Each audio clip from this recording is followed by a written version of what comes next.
अस्सलाम वालेकुम जी दोस्तों भरावो, क्या हाल चाल है। उम्मीद है सारे भरा ठीक हो सन। असा ने भरावां ना शौक भी अच्छा जा रहा उसी। मैं गुलाम मुस्तफा जनाब माशाल्लाह अज भरावां वास्ते जनाब पूरी छाती चाण आए हैं। तो मैं भरावां की थोड़ी जी वीडियो बना के भी दसीए। ए टोटल बच्चे ते बिच कुछ वड्डे कबूतर उन्होंने सही है जोड़ियां वाले।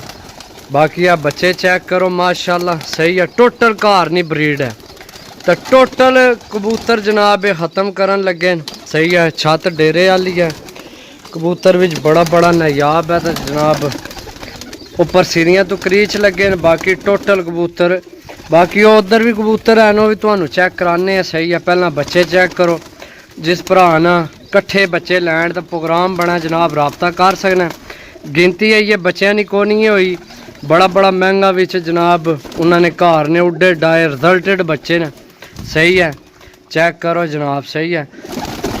इन्हां विच वड्डे वहरे ने वड्डियां ना विच नहीं काउंट करना सही है। बच्चों ने सिर्फ गल करनी है जिस भरा करनी हुई। बच्चे गारंटी वाले ने सही है। थोड़े महंगे मिले सफ़र थोड़ा है। बाकी तहसील सराय तहसील खारियां विचों कोई बंदा रबता ना कर सी क्योंकि तहसील खारियां नहीं छत है। बच्चों ने तो खैर कोई नहीं मसला। बच्चे तुसी लै सकते हो किधरे इन्हें भी बंदा लै सकना। बाकी वड्डे कबूतर भी तो जोड़ियां वाले भी इन्होंने वड्डे कबूतर उड्डे डालना सारे टोटल नवे परां विच कबूतर विचे जोड़ियां वाले ने उन्होंने जोड़े लगे लगाए भी न विचे जनाब उड्डण वाले इन्होंने चंगे चैंपियन कबूतर सही है। चेक करो जनाब वीडियो यारा दोस्तों की शेयर करो। जोड़ियां वाले कबूतर किसी की चाहिए नहीं होए जोड़ियां वाले भी मिल सन। तो तुहाडे वास्ते मेहनत है तुहाडे वास्ते इतने दूर जनाब। एक डब वाला जोड़ा भी है ये मादी है डब वाली ते नर भी है इत्थे ही है। ओ नर लगे लड़न। बाकी इन्होंने उड्डे डाए कबूतर ने भरावो। खर्चा फिर ज़ाहिर गल है कबूतरबाजी करनी है खर्चा तो होना है ना सही है। तो जनाब असी भी खर्चा करके आए हैं। बाहर देख लो है ज़मीना ने ए छाते जनाब सही है। कबूतर इंशाल्लाह बड़ा बड़ा अच्छा गल है सारी रुपइया नहीं भाई। जिसको रुपये होने उसे ही चीज़ लैनी है चंगी समझो।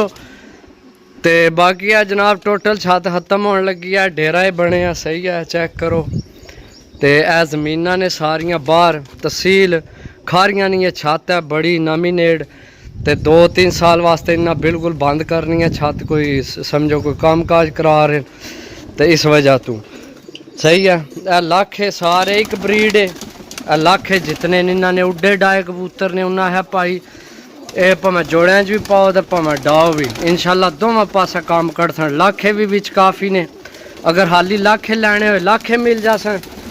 लेकिन यह कबूतर थोड़े महंगे ने। मैं दसिया एक तो खर्चा आ गया उपर इन्ना की आने ना तो एक जनाब घरेलू तो आम पकड़ने कबूतरों नालों इन्ना रेट असी काफ़ी अच्छा दिता इन्ना की। तो बाकी इंशाल्लाह जनाब मिलसा अगली वीडियो। तब तक इजाज़त दो।